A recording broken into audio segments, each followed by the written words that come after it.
Hey guys, it's ISO here, and in this video I'm going to show you a level 160 fire PvE setup. So the highest damage you can get for fire PvE is 212, and if you have the raid robe, the nullity robe, you can get 215. Obviously you can get more damage, you know, if you get like that weird zigzag amulet that gives you damage and stuff like that, but I'm here to talk about like a well-rounded setup, so let's get right into it.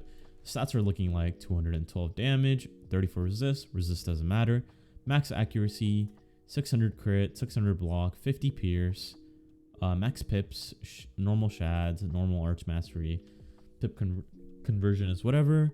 You can get more crit if you use a crit deck.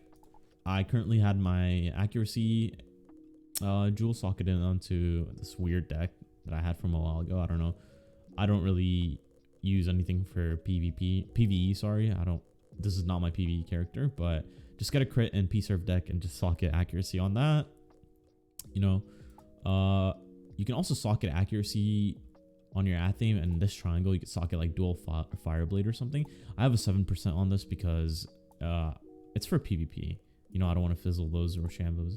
So first things first, the Primordial Aeon Helm. You get this from the final Novus fight. This is the best hat for fire PvE. Gives the most damage with the most pierce. It's overall great. You know, get it from the final boss. The robe, you want to run the Nightmare robe. You can either get this from the pack or you can get it from the gauntlet, the max tier 5 version of the gauntlet. But if you don't have this, you should run the Primordial Aeon robe. You lose 3 damage, but it's still good because you get more pierce, I think.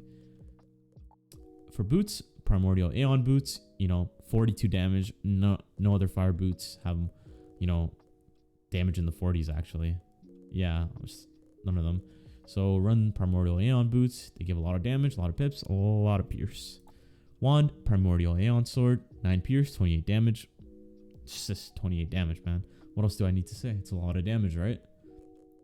Athame, Primordial Aeon Athame, socket pierce jewels and accuracy and HP.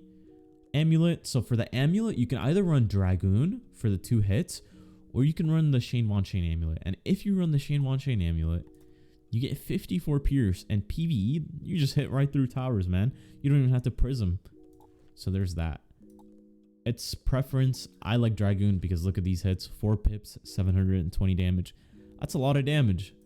You get the Shane Von Shane amulet from the level 2 Darkmoor, or like the second dungeon of Darkmoor, and you have to kill the Shane Von Shane there, the final one, and he drops it. Dragoons, you farm that in the catacombs. If you don't have either of these, I think you could just use the Aeon or Eternal, you know, just pip conserve and what's it called, resist. But you know, use an amulet with crit and resist, or you know, Dragoon for the hit. Ring, Primordial Aeon ring, 15 damage, a lot of crit, a lot of HP. Just use this, socket pierce, and call it a day.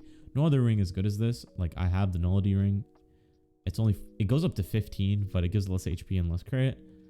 I have the Skyfarer, you know, less crit, less damage. The Aeon ring is just the best. Pet, Frilosaur, quint damage, mighty, just basic. Mount, Stompy Bronto. And if you don't have these 2 set bonuses, I think there are other pets that you can run, like the Marshmallow pet, but I think that's a pay to win because I think you have to get a bundle for that. But you know, if you don't have this setup, run the Fire Gulcher, and for your pet, run any PvE pet for fire. You could run the Sharpened Blade one. You could run any Fireblade giving pet. But you know, you want to run the Frilosaur with the Stompy Bronto. As for deck, just run any deck with crit with a triangle slot, you know, if you need it.